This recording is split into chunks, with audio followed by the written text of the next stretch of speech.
You killed me once. Victoria Hayes said the words quietly, but the entire throne room seemed to feel their weight.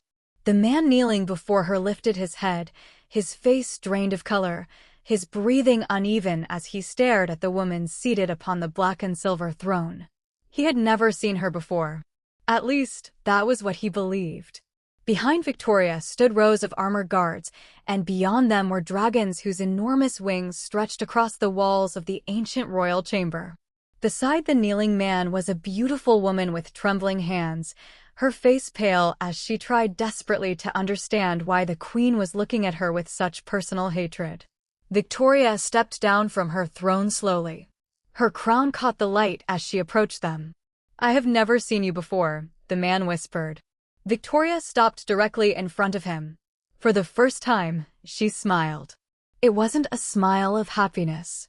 It was the smile of a woman who had spent another lifetime waiting for this exact moment. That's what you said before you put the knife in my heart. The man froze. The woman beside him suddenly staggered backward.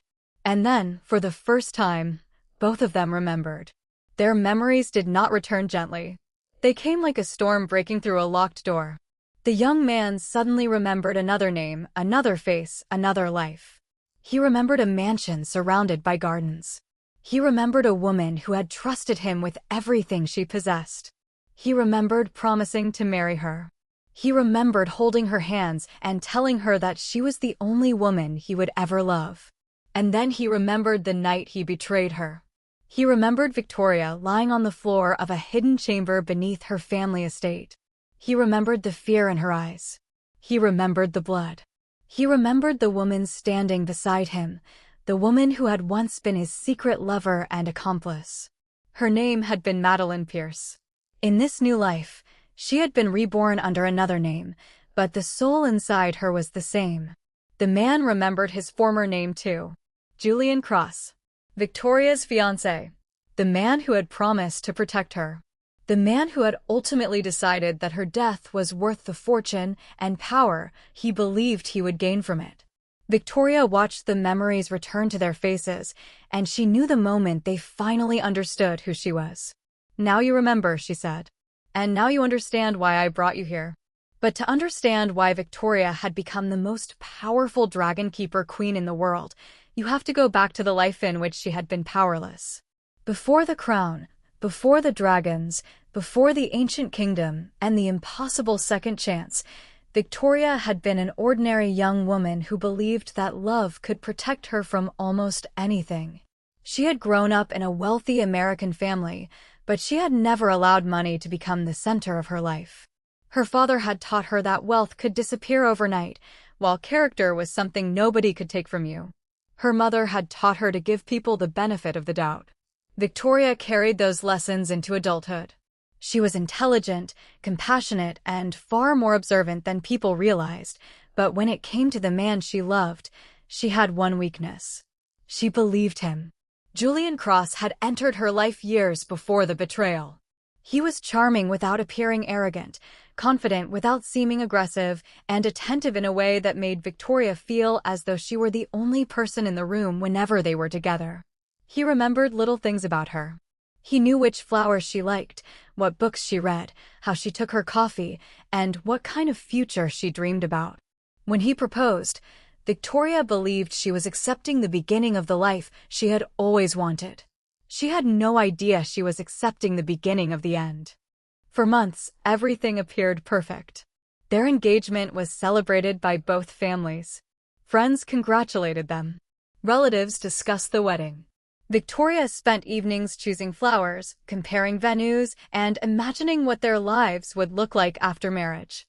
Julian played the role of devoted fiancé so convincingly that even Victoria's closest friends had no reason to question him. But there were small changes. They were so small that Victoria initially dismissed them. Julian started keeping his phone turned face down whenever they were together. He began taking private calls outside. He occasionally canceled plans at the last minute, then returned with explanations that sounded reasonable enough to prevent an argument. Victoria noticed the changes, but she didn't accuse him. She told herself that marriage required trust. She told herself that every relationship went through periods when people became distracted. She told herself that the man she loved would never intentionally hurt her. What she didn't know was that Julian's secret meetings were not about business. They were about Madeline Pierce, a woman Victoria had known for years. Madeline was beautiful, intelligent, ambitious, and very good at understanding what people wanted to hear. She had always admired Victoria's life.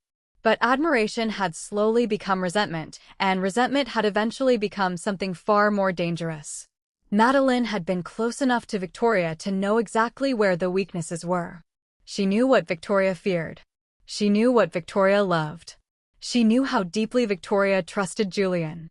Most importantly, she knew about Victoria's family estate and the inheritance that would soon become hers. Victoria's father had recently updated his will, and after his passing, Victoria would inherit the majority of the family fortune. But there was another part of the inheritance that almost nobody knew about. Buried beneath the oldest part of the family estate was a sealed chamber containing strange artifacts that had been passed through the Hayes family for generations. Victoria had grown up hearing stories about them, but she had always assumed they were legends. Her grandmother used to tell her that the Hayes family had once been connected to an ancient order known as the Dragon Keepers. Victoria had laughed whenever she heard the stories. Dragons belonged in mythology, fairy tales, and old paintings, not in the world she lived in. But her grandmother had never laughed. She had always told Victoria the same thing. One day, you will understand why your bloodline was protected. Victoria never understood what that meant. Julian did. The first person to discover the secret chamber had not been Victoria. It had been Julian. He had become obsessed with the old family records after discovering that Victoria's inheritance contained documents that were far more valuable than money. Hidden among those records were references to an ancient sanctuary, a place where creatures believed to have vanished from the world were said to still exist. The records described dragons not simply as beasts, but as guardians bound to a bloodline. They spoke of humans capable of forming bonds with dragons and, according to some of the oldest writings, humans who could eventually take the form of dragons themselves. The stories sounded impossible, but Julian became convinced that the legends were real. Madeline encouraged him.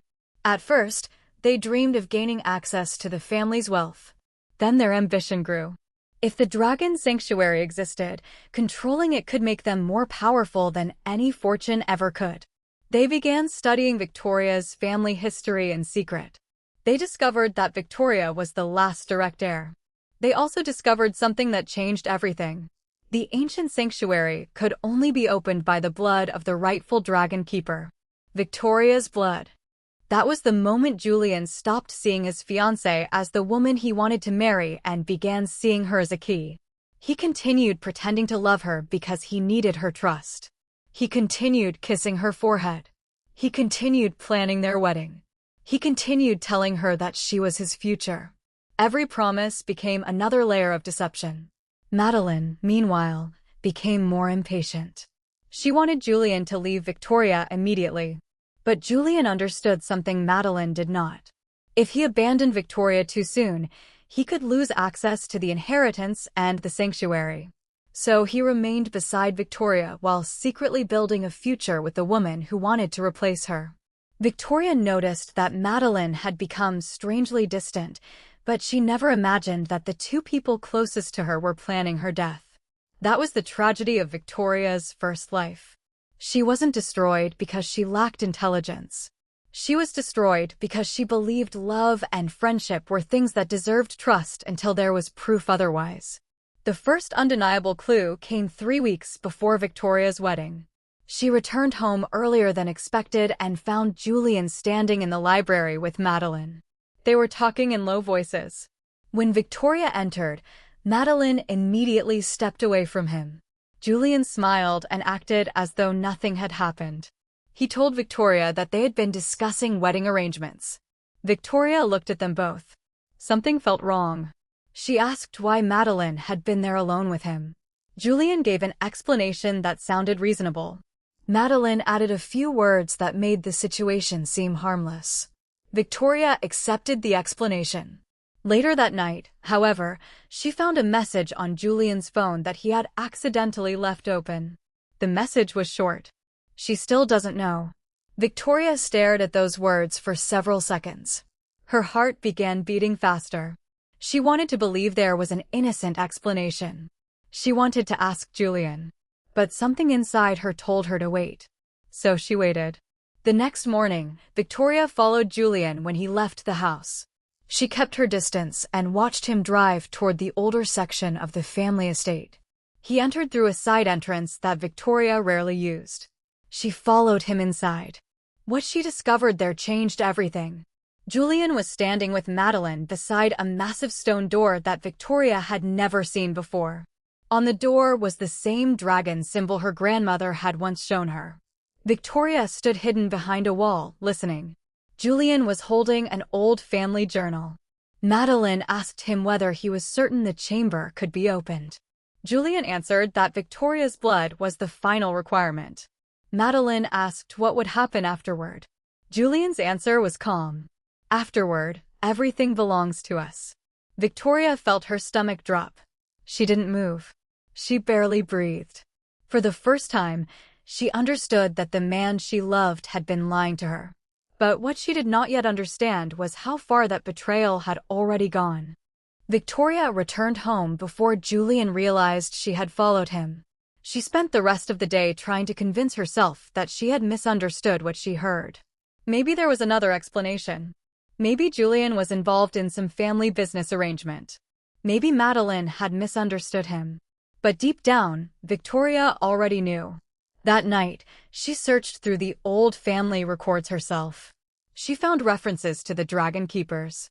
She found descriptions of the sanctuary. She found warnings about outsiders attempting to force their way into the chamber. And then she found one sentence that made her blood run cold. The heir must never surrender her blood to a person whose heart is governed by greed. Victoria read the sentence again and again. Her hands trembled. She finally understood why her grandmother had always warned her about the family secret. It wasn't simply a legend. It was a responsibility. And somehow, Julian had discovered it before she had. Engage in our comment section and tell us where in the world you're watching from. Drop your location below.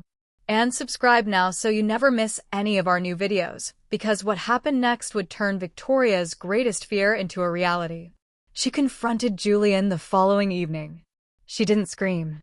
She didn't accuse him immediately. She simply asked him one question. Do you love me? Julian looked into her eyes and said yes. Victoria asked again. If you had to choose between me and everything my family owns, what would you choose? Julian hesitated for just a second. It was barely noticeable. But Victoria noticed it. He eventually told her that he would choose her. She smiled sadly. She already knew the answer. She had spent the night reading the family records, and she knew that the dragon sanctuary was connected to her bloodline. She also knew Julian had been searching for it. Still, she wanted him to confess. She wanted him to give her one chance to believe that the man she loved was still somewhere inside him. Instead, Julian kissed her forehead and told her they should visit the old estate together the following night. Victoria agreed. She knew she was walking into danger, but she also believed she could expose the truth before it was too late. What she didn't know was that Julian had already made his decision. He had spoken to Madeline earlier that day. They had decided that Victoria could no longer be allowed to interfere. The wedding would never happen. Victoria's inheritance would never reach her hands. And the secret beneath the estate would belong to them. Their plan was simple. They would take Victoria to the chamber, force her to open the ancient seal, take whatever power was hidden inside, and make her death appear to be an accident. They believed they had thought of everything. They had calculated every detail except one. They had underestimated what would happen when Victoria's blood touched the dragon seal. The night came quietly. Victoria arrived at the estate wearing the necklace Julian had given her during their engagement.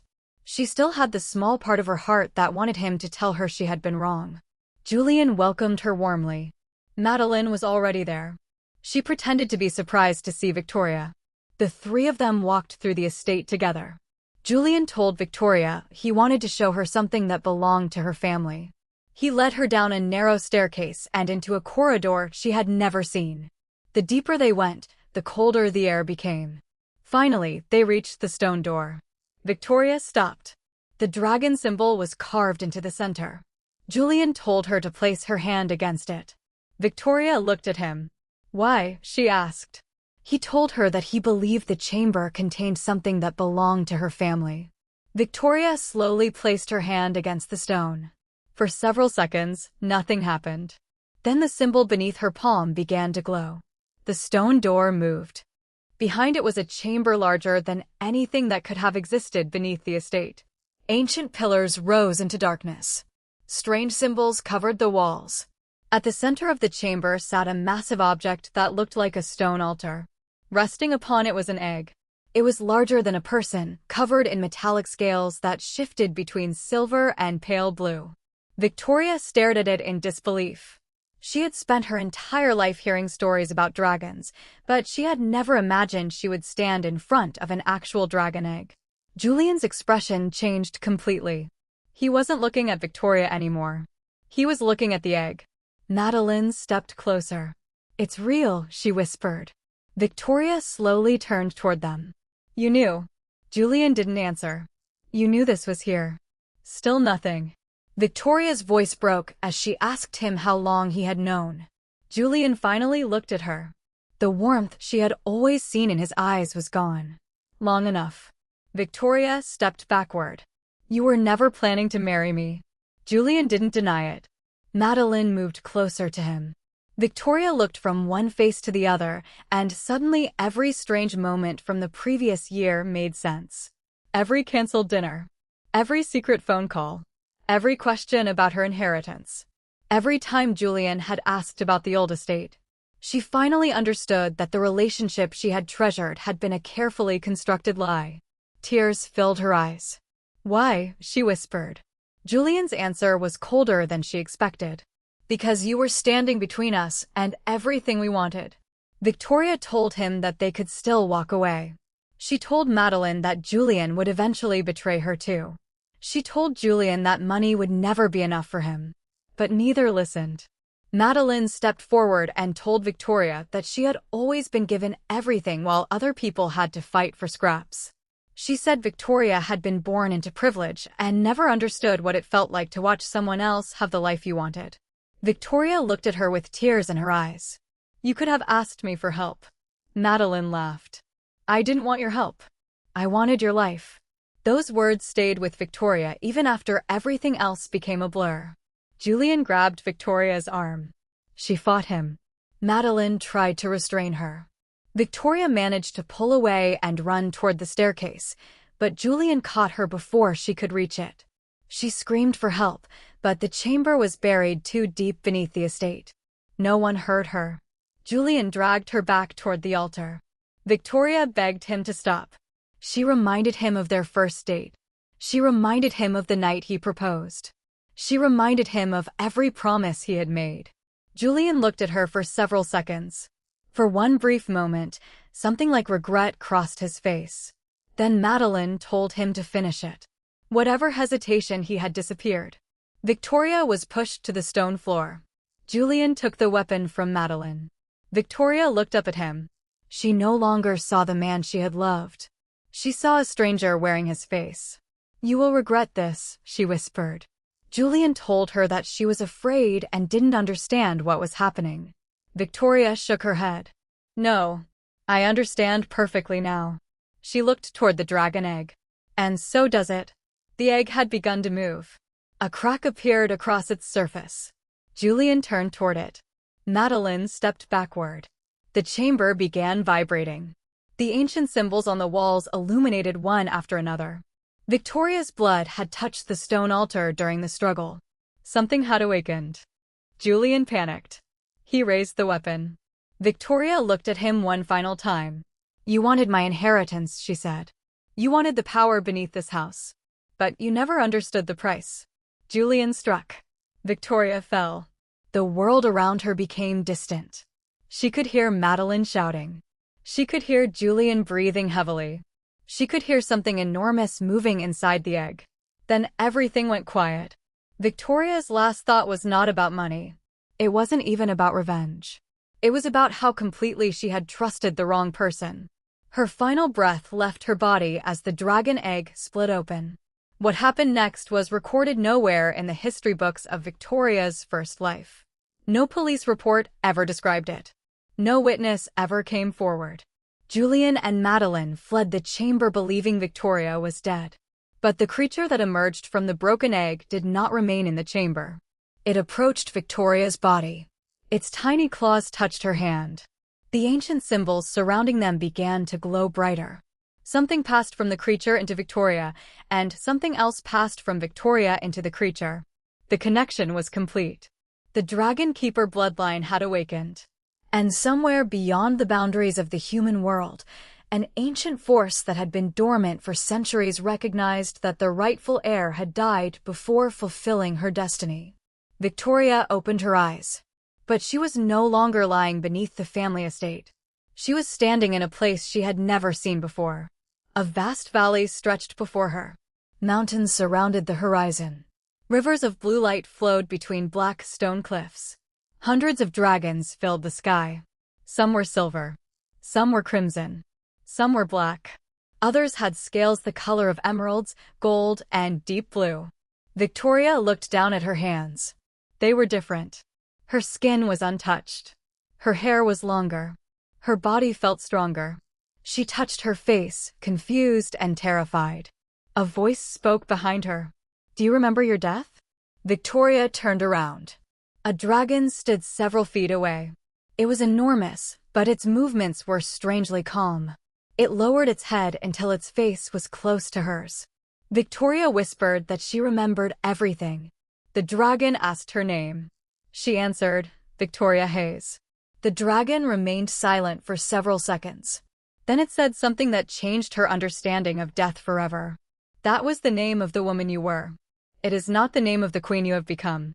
Victoria looked toward the mountains. She could feel something moving inside her chest, something powerful and unfamiliar. She asked what had happened to her. The dragon told her that her soul had crossed the boundary between lives. She had been given another body in another age.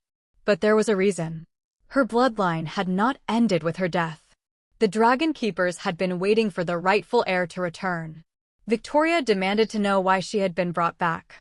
The dragon answered that some lives end because a person's story is finished. Others end because someone else interrupted their destiny. Victoria understood immediately. Her death had not been the end. It had been the beginning of something much larger. The dragon told her that she had been reborn into a kingdom that had not existed in her former life. A kingdom ruled by dragon keepers. A kingdom where humans could transform into dragons. And according to the ancient law, the strongest heir of the original bloodline would become its queen. Victoria laughed bitterly. She told the dragon she didn't want a crown. She didn't want a kingdom. She wanted her old life back. She wanted the man she loved to have been the person she believed he was. She wanted to wake up and discover that the murder had been a nightmare. But the dragon told her that she could not return to the woman she had been. That woman had died. What remained was Victoria's soul, her memories, her choices, and the power she had inherited.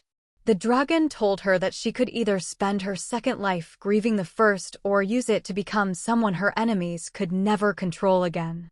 Victoria looked down at her hands. Slowly, silver scales appeared across her fingers. She gasped and tried to pull them away. The scales disappeared. Then they returned. She realized she could control them. The dragon told her to close her eyes. Victoria did. She felt heat move through her body. Her bones shifted. Her heartbeat became heavier. Her fingers lengthened into claws. Silver scales spread across her arms. Her hair lifted as powerful wings began emerging from her back. Victoria cried out, but the transformation continued. Her body changed from human to something ancient and powerful. When she opened her eyes, the world looked different. She could see farther. She could hear distant movements. She could smell the mineral-rich air from mountains miles away. She looked down and saw silver claws where her hands had been. She had become part human and part dragon. The dragon beside her bowed its head. Victoria stared at her reflection in the river. She was no longer the frightened woman who had begged Julian to stop. She was something else. She was a dragon keeper. And she was only beginning to understand what that meant. Months passed in the new kingdom. Victoria learned that dragons were not merely creatures to be ridden or commanded. They had their own laws, their own clans, and their own hierarchy. Some could remain in human form for years. Others preferred their dragon bodies. The oldest dragon keepers could shift between forms at will. Victoria learned that the transformation was connected to emotion and bloodline. A person's dragon form reflected the deepest nature of their soul. Some became fire dragons. Some became storm dragons. Some became creatures of the mountains or forests. Victoria's bloodline was different. She could transform into a rare silver dragon, a form that had not been seen for generations. The kingdom eventually discovered who she was. The rightful heir had returned.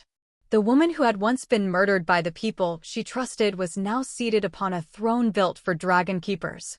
Victoria's human appearance had changed dramatically. Her hair had become silver white. Her eyes carried a violet tint. Her presence alone could silence a crowded hall. She was no longer the woman who had apologized when other people hurt her. She listened carefully. She trusted slowly. She never ignored a warning. And most importantly, she never allowed anyone to make her feel guilty for protecting herself. But despite everything she had gained, there was one thing Victoria could not escape: her memories.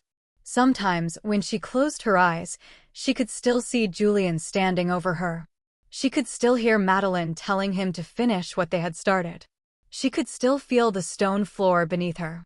And every time those memories returned, Victoria made herself remember one thing. They had killed the woman they knew. They had no idea what the woman they had created would become. Then, one morning, the royal council brought Victoria a report from a distant province. A young nobleman had arrived. His name was Julian Vare.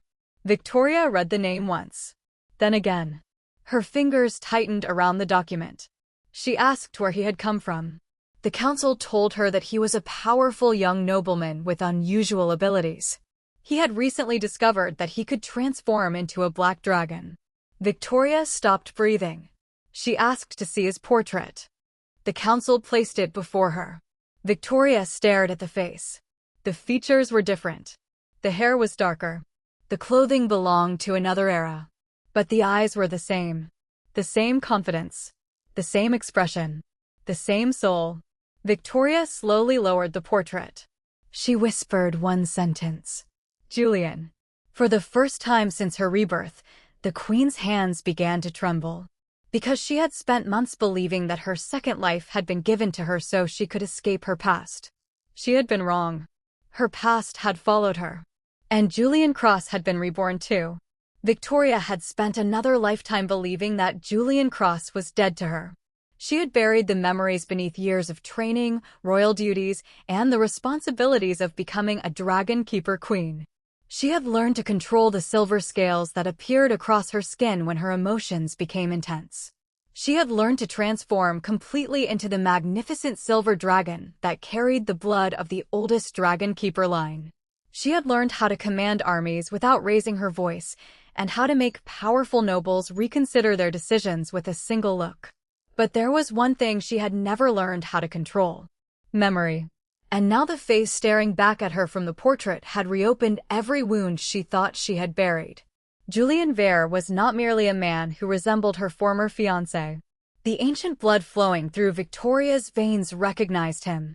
The same soul was there. Different body, different family, different life. But the same person who had once looked her in the eyes and told her he loved her before driving a blade into her heart had been given another chance to walk into her world. Victoria looked at the council and ordered them to bring him to the palace. But then she stopped. She changed her mind. No, she said quietly. Don't bring him to me. Let him come willingly. Because this time, Victoria wasn't going to chase the truth. She was going to let the truth walk straight into her hands. Julian Vare arrived 3 days later. He entered the royal palace with the confidence of a man who had never been afraid of powerful people. He was tall, composed, and dressed in the dark formal clothing worn by noble dragon keepers. Unlike the Julian Victoria remembered, this man had grown up knowing that dragons were real. He had been trained from childhood to understand the power within his blood.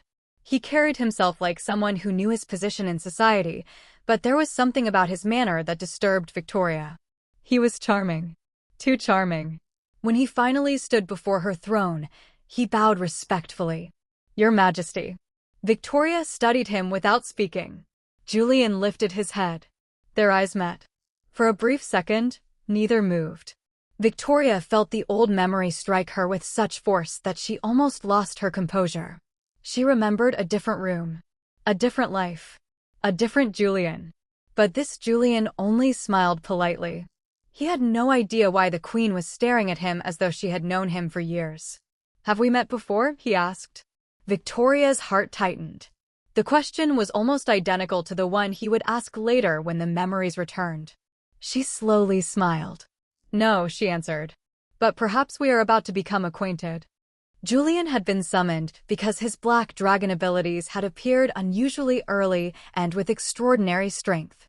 The Royal Council believed his bloodline might have connections to an ancient dragon keeper family that had disappeared centuries earlier. Victoria knew the truth was much more complicated. She wanted to know whether Julian remembered anything from his previous life. She watched his reactions carefully.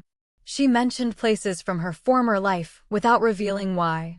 She mentioned an old estate. He showed no recognition. She mentioned a silver necklace. Nothing. She mentioned the name Madeline. Julian's expression changed for less than a second. Victoria noticed. "Do you know anyone by that name?" she asked.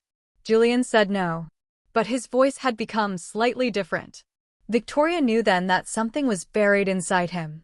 He might not remember consciously, but his soul did. The memories were there somewhere, waiting for the right trigger. Victoria dismissed him and watched him leave. When the doors closed behind him, she whispered to herself, "You don't remember yet." "That's fine."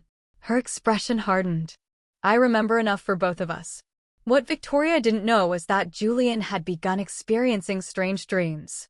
Every night since arriving at the palace, he had seen the same woman. Sometimes she was standing in a garden. Sometimes she was crying. Sometimes she was reaching toward him while blood covered her dress. He could never see the entire scene clearly. But one detail remained consistent. The woman always looked at him as though he had betrayed her. Julian woke from those dreams confused and angry. He began asking himself why he felt guilt toward a woman he had never met. Then, on the fourth night, the dream changed. He saw himself standing in an underground chamber. He saw a dragon egg. He saw a young woman lying on the floor. And he saw another woman holding a weapon. The image disappeared before he could understand it. Julian woke up screaming. His hands were covered in black scales. His transformation had occurred while he slept. He stared at his claws in horror. He had never lost control of his dragon form before. Something was awakening inside him. At almost the same time, another young woman arrived in the capital.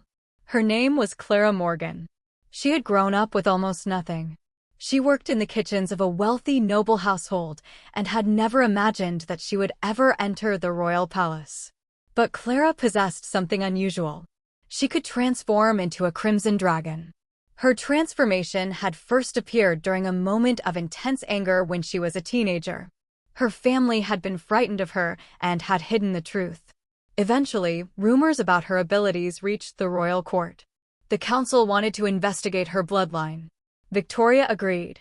When Clara entered the throne room, Victoria felt the same strange sensation she had felt when Julian arrived. Her entire body became still. The woman standing before her had a different face, a different life, and a different name. But Victoria knew immediately. Clara Morgan was Madeline Pierce. Victoria did not expose her. She could have. She could have ordered her guards to arrest her. She could have told the court that Clara was the woman who had helped murder her in another lifetime. But Victoria understood something important. Clara didn't remember yet. She was not the same person in terms of memories, circumstances, or choices. Victoria wanted to know whether the soul would repeat the same behavior when given the same opportunities. So instead of punishing Clara immediately, Victoria offered her a position inside the palace. The council was surprised. Clara was even more surprised. "You want me to serve the queen?" she asked. Victoria nodded. "I believe everyone deserves the opportunity to show who they really are." Clara accepted. She had no idea that the woman she had just bowed to was the victim she had murdered in another life. Victoria began observing both of them. Julian and Clara eventually met. The moment they saw each other, something strange happened. Neither could explain it. They felt familiar. They felt as though they had known each other forever. But neither remembered why. Julian started finding reasons to speak with Clara.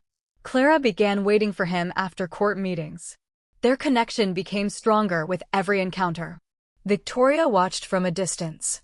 She recognized the pattern. In her previous life, Julian and Madeline had been drawn to each other through ambition and resentment. In this life, the attraction was returning naturally. But there was one major difference. Victoria was no longer standing between them as an unsuspecting victim. She was the queen controlling the environment around them. She decided to give them exactly what they had wanted in their former lives: opportunity, power, access, and the chance to reveal themselves.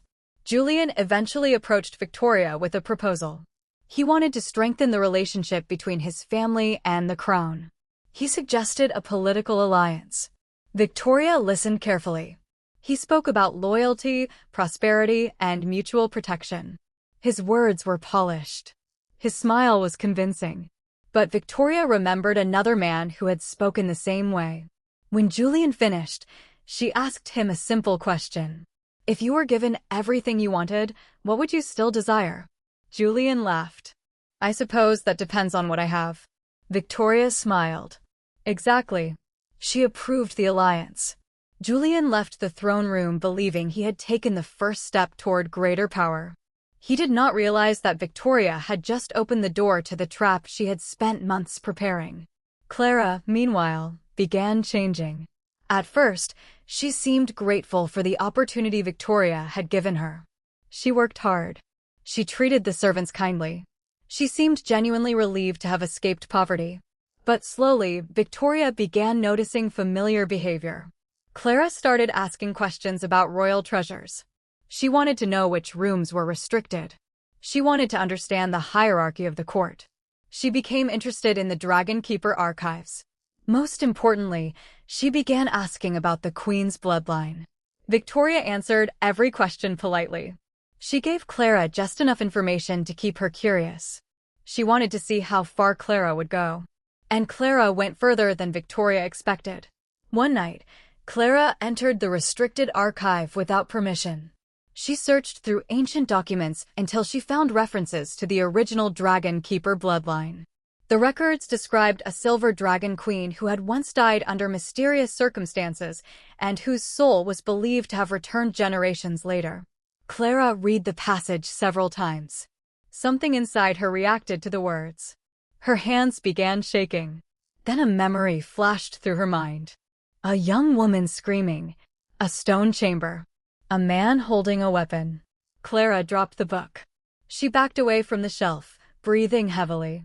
She didn't understand what she had seen. She ran from the archive. But the memory followed her. The next morning, Clara looked at Victoria differently. Victoria noticed. She asked Clara whether something was wrong. Clara said no. Victoria smiled. Good. But Clara was lying. That night, she dreamed again. This time she remembered the woman on the floor. She remembered standing beside Julian. She remembered saying, "Finish it." Clara woke up crying. She didn't know who the woman was. She didn't know why she had been holding a weapon. But she knew one thing. She was terrified of the queen. Julian's memories began returning too. At first they appeared as fragments. Then entire scenes began breaking through. He remembered Victoria's face. He remembered their engagement. He remembered Madeline. He remembered the hidden chamber. And eventually, he remembered the murder. Julian woke one morning with the truth completely restored. He sat on the edge of his bed for almost an hour without moving. He remembered everything he had done. He remembered believing Victoria was nothing more than an obstacle. He remembered wanting her inheritance. He remembered the dragon egg. He remembered leaving her body behind. Then he remembered the woman sitting on the throne. Victoria, the queen, his former victim. Julian immediately understood why she had looked at him differently when they first met. She knew. He stood before the mirror and stared at his reflection. The face was different, but the eyes were his. He whispered Victoria's former name. Then he said the name of the woman he had betrayed. I'm sorry. But he knew an apology could not erase what he had done. He knew Victoria had every reason to destroy him. What he didn't understand was why she hadn't already done it. Clara remembered everything soon after. She collapsed in the palace gardens when the memories overwhelmed her. She remembered her jealousy. She remembered her hatred. She remembered wanting Victoria's life. She remembered Julian's promises. And she remembered the moment Victoria had died.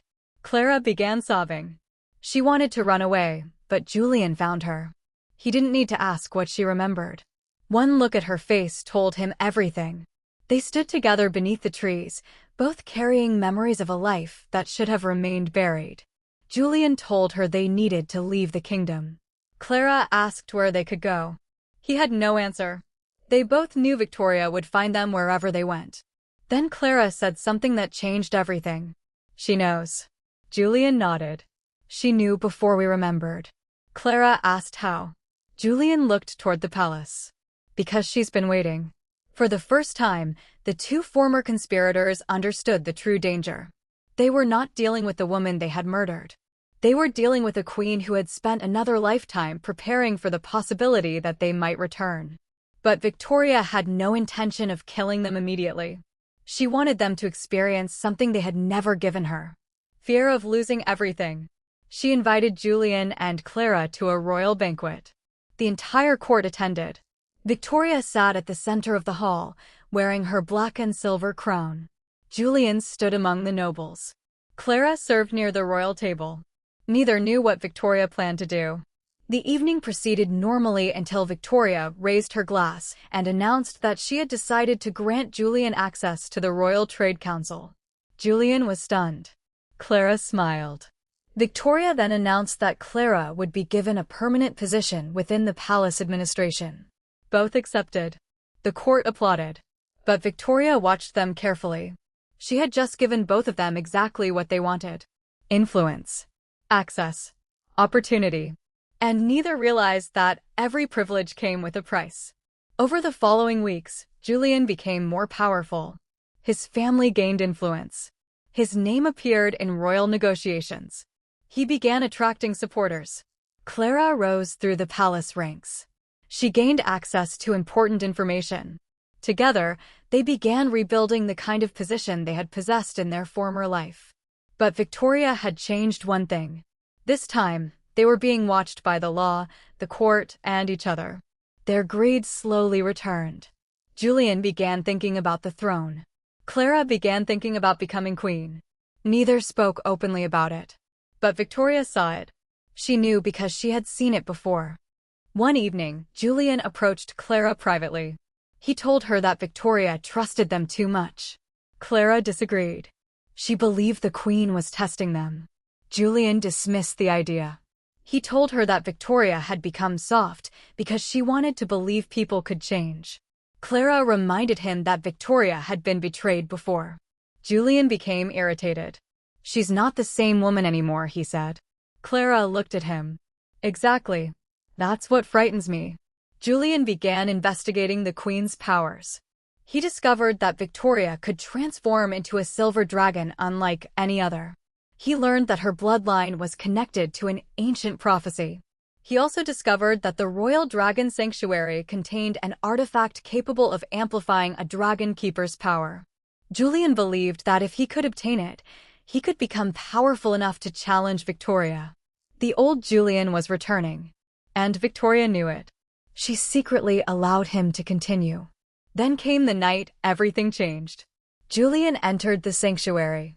He believed he had discovered a secret entrance. He followed the ancient markings through the mountains until he reached a massive chamber filled with dragon relics. At the center stood a black stone pedestal. Upon it rested a crystal unlike anything he had seen before. Julian reached toward it. The moment his fingers touched the crystal, his entire body transformed. Black scales spread across his skin. His bones shifted. His wings erupted from his back. His claws struck the stone floor. Within seconds, he was no longer human. He had become a massive black dragon. But the transformation came with something else.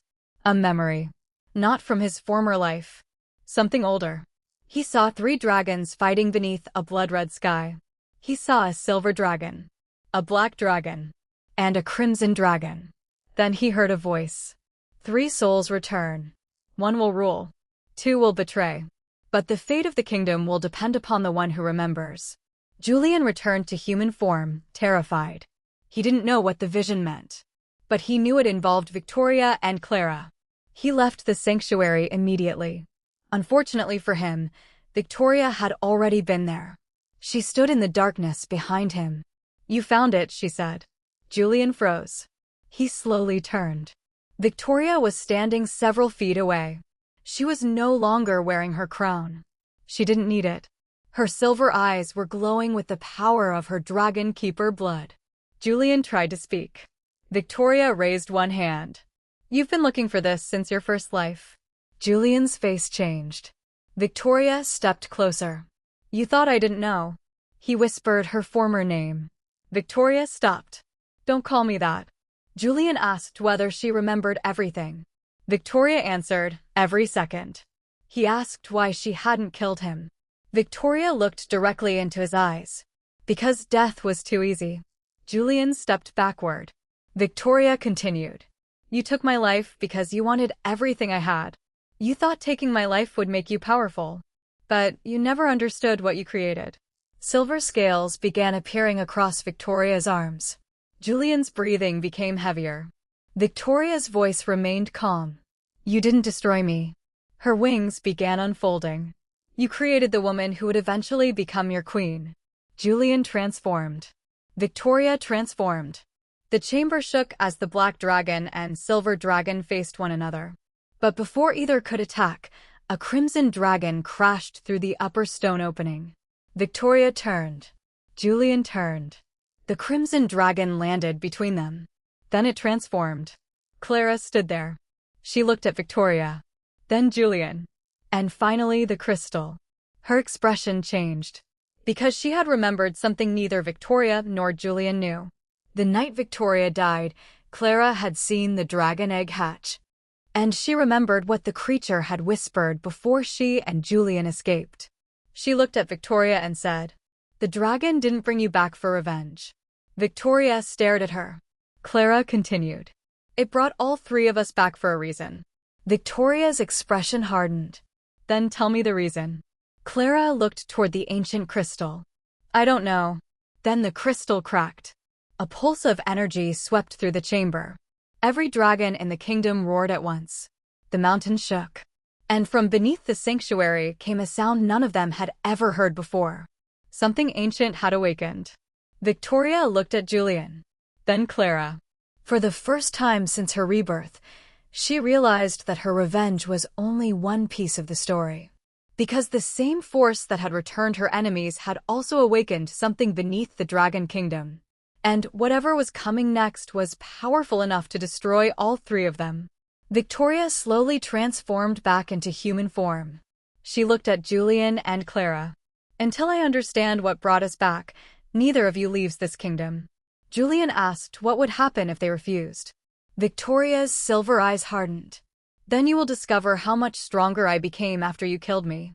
Neither answered. Above them, hundreds of dragons began taking flight.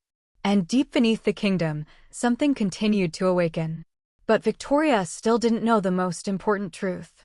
The force responsible for their reincarnation had not chosen 3 souls at random. It had chosen them because their lives were connected to an ancient betrayal that had happened long before any of them were born. And the person responsible for that first betrayal was still alive. Somewhere inside the Dragon Kingdom. Waiting for Victoria to remember. The crystal continued to crack. Victoria stood completely still as a thin line appeared across its surface, spreading from one end to the other. Julian and Clara had stopped speaking. Neither dared move.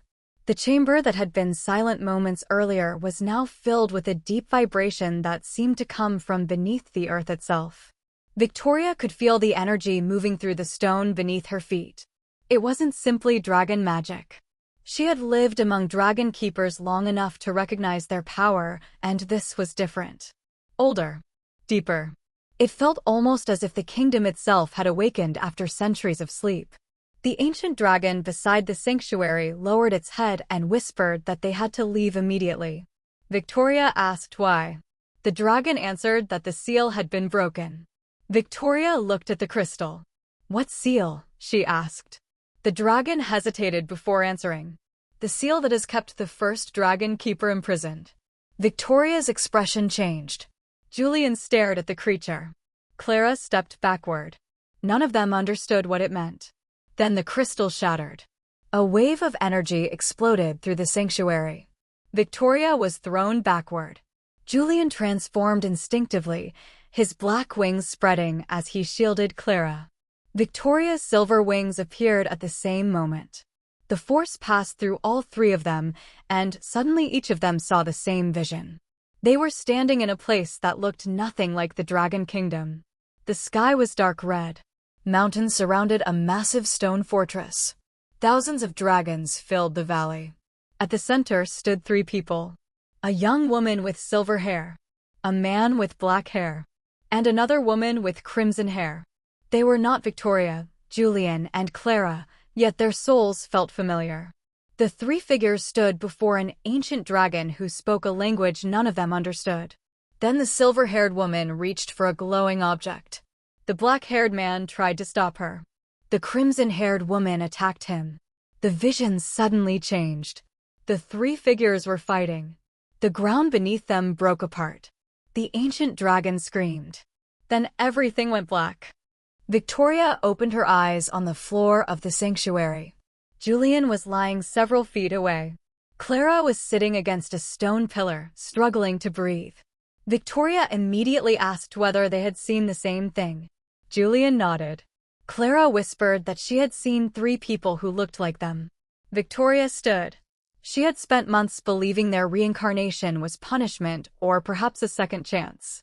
Now she understood that something much older connected their souls. She asked the ancient dragon what the vision meant. The creature finally told her the truth. Long before Victoria's first life, before her family existed, before the kingdom had its current rulers, there had been three original dragon keepers. One was the first silver keeper. One carried the black dragon bloodline. One carried the crimson dragon bloodline. They had been chosen to protect the most powerful source of dragon magic in existence. But they betrayed one another. Their conflict destroyed the ancient sanctuary and nearly ended the dragon keeper civilization. The surviving elders placed a curse upon their souls. They would be reborn whenever the seal weakened, and each new generation would be given another chance to complete what their ancestors had failed to finish. Victoria stared at Julian and Clara. "So this has happened before?" The dragon nodded. "Many times." Julian asked whether their previous lives had always ended in betrayal. The dragon answered that the pattern had repeated across generations. The Silver Keeper trusted the Black Keeper. The Black Keeper became ambitious. The Crimson Keeper became jealous. Eventually, the three destroyed one another. Their souls would return again and again, each time repeating different versions of the same conflict.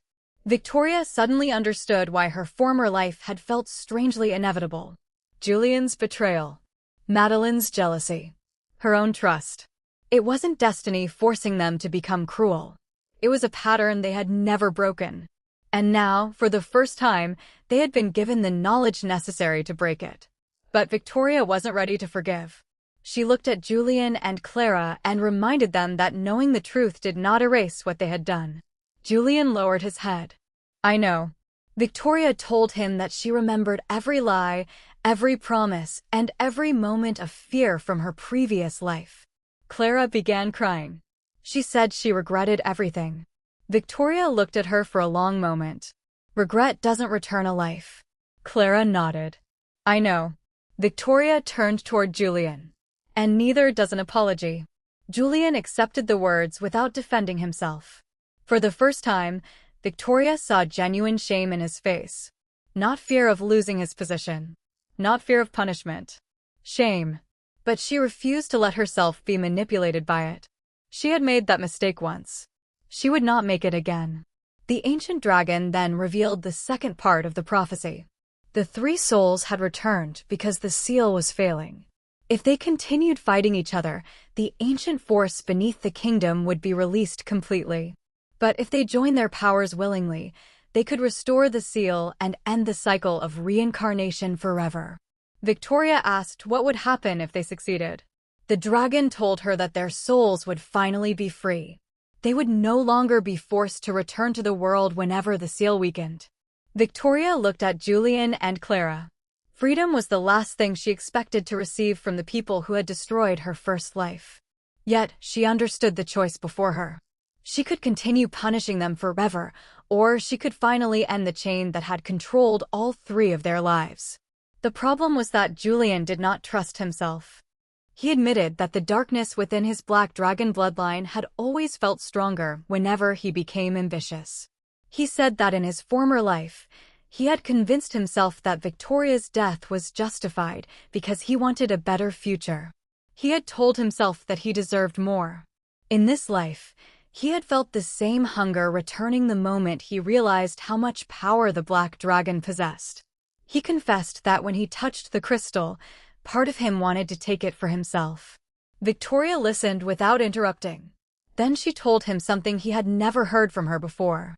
You are not the man you were. Julian looked up. You don't believe that. Victoria answered, I don't know yet. She paused. But this time, you have a choice. Those words affected him more than any threat could have. Clara admitted something too. She had spent her first life believing Victoria had everything because Victoria was better than her. But she now understood that jealousy had blinded her. Victoria hadn't stolen anything from her. Victoria had never been responsible for her unhappiness. Clara had simply wanted another woman's life instead of building her own. She told Victoria that if the queen wanted to punish her, she would accept it. Victoria replied that punishment would not repair the past. But your choices from this point forward will determine what happens next. Clara nodded. The three returned to the palace under a fragile agreement. For the first time, Victoria stopped treating Julian and Clara as prisoners. She gave them freedom within the kingdom, but she kept them under strict protection. She also began preparing for the final ritual that would restore the ancient seal. The process required all three Dragon Keeper bloodlines. Silver, Black, Crimson. Each had to willingly offer part of their power to the ancient crystal. If even one of them acted out of greed or hatred, the ritual would fail. That was when the real test began. Victoria had every reason to hate Julian. Julian had every reason to fear Victoria. Clara had every reason to fear both of them. Yet they were forced to work together. The first challenge came when a group of rogue dragons attacked the kingdom. The creatures had been affected by the weakening seal and had become uncontrollable. Victoria ordered the royal forces to protect the villages. Julian volunteered to help. Victoria was surprised. He transformed into his black dragon form and flew toward the battlefield. Clara followed in her crimson form. Victoria joined them as the Silver Dragon Queen. For the first time, the three fought together. Their powers were completely different. Victoria's silver dragon could create shields of light and manipulate the air around her. Julian's black dragon possessed tremendous physical strength and could absorb destructive energy. Clara's crimson dragon could generate intense heat and use it to break magical barriers. When they combined their abilities, they became far more powerful than any one of them could have been alone. They defeated the rogue dragons without killing them. When the battle ended, Victoria landed beside Julian. He transformed back into human form. For several seconds, neither spoke. Then Julian said, "You saved me." Victoria answered, "You saved Clara." Julian looked toward Clara. Victoria continued, Perhaps we're finally learning how to do things differently. It was the first moment of peace between them. But the ancient enemy was already moving. Deep beneath the kingdom, the first dragon keeper finally awakened. His name was Malcolm Voss.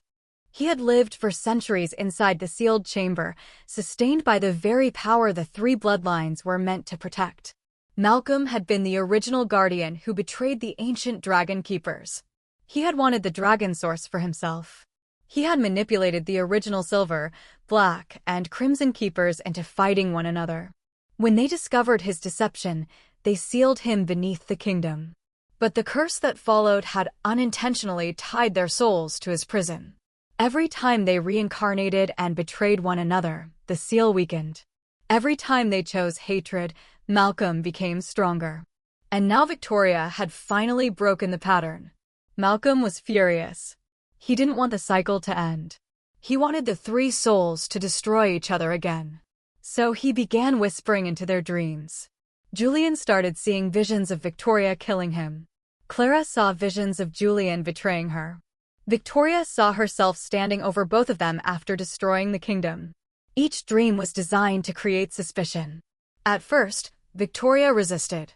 But then she discovered evidence that Julian had secretly entered the royal archives. She confronted him. Julian admitted that he had been investigating the prophecy. Victoria accused him of searching for a way to take the crystal. Julian denied it. Their argument became intense. Clara arrived and tried to intervene. Victoria accused her of defending Julian. The old pattern was returning. Three people, three fears, three souls being pushed toward the same ending. Then Victoria noticed something. A small black mark had appeared on Julian's wrist. The same mark appeared on Clara's. Victoria looked down. She had one too. She realized Malcolm was influencing all three of them. She immediately stopped the argument. We're being manipulated. The realization saved them. They returned to the sanctuary. The final ritual was ready. But Malcolm appeared before them. He emerged from the shadows in human form. He looked like a man who had not aged despite centuries passing. His hair was silver. His clothing was ancient. His eyes carried the exhaustion of someone who had spent too long trapped underground. He looked directly at Victoria. "You were always the strongest," he said. Victoria asked why he had killed the original dragon keepers. Malcolm answered that he hadn't killed them. He had simply shown them what they truly were. He told Victoria that people always betrayed one another when power was involved. He claimed that love was simply another form of weakness. Victoria remembered Julian. She remembered Madeline. She remembered herself. And she realized something. Malcolm wasn't completely wrong about human weakness. But he was wrong about what weakness meant. Victoria told him that trusting someone once did not make her foolish. It made her human. What made her powerful was learning from the betrayal without allowing it to define the rest of her life. Malcolm attacked. The sanctuary erupted into chaos. Victoria transformed. Julian transformed. Clara transformed. Three dragons faced the ancient enemy. Malcolm's power was overwhelming. He transformed into a monstrous ancient dragon covered in dark armor like scales. His wings filled the chamber. His roar shook the mountains. Victoria attacked first. Julian followed. Clara struck from the opposite side. But Malcolm was stronger. He knocked Victoria into the stone wall. Julian tried to protect her and was thrown across the chamber. Clara attacked alone. Malcolm caught her. Victoria screamed. For one terrifying moment, she was back in the underground chamber from her first life. Julian standing over her. Madeline holding the weapon. Her life being taken from her. But then she realized something. She was not that woman anymore. She was the queen. Victoria rose. Her silver dragon form changed. The scales became brighter. Her wings expanded. The ancient dragon beside the sanctuary whispered that she had reached the final stage of the Dragon Keeper transformation. Victoria attacked Malcolm with everything she had. Julian and Clara joined her. This time, they did not fight separately. The black dragon absorbed Malcolm's attack. The crimson dragon shattered his defenses. The silver dragon struck the ancient crystal. The three powers collided. The seal began restoring itself. Malcolm screamed. He tried to break free, but Victoria held him in place. "You wanted us to hate each other," she said. Julian joined her. "You wanted us to repeat the past," Clara added. "But we're done." The three dragons released their power simultaneously. The ancient seal closed. Malcolm's body began breaking apart into particles of light. Before disappearing, he looked at Victoria. "You think you've won?" Victoria stared at him. Malcolm smiled. "You've only ended the cycle because you were given another life," Victoria answered. "No." She looked at Julian and Clara. "We ended it because we chose differently." Malcolm vanished. The sanctuary became silent.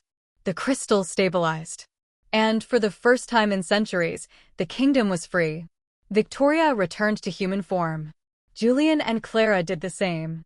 They stood together in the ruined sanctuary. Victoria looked at the two people who had once destroyed her life.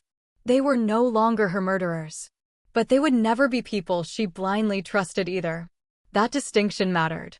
Julian asked Victoria what would happen to him. Victoria told him he was free to leave the kingdom. He asked whether she hated him. Victoria thought about it. Then she answered honestly.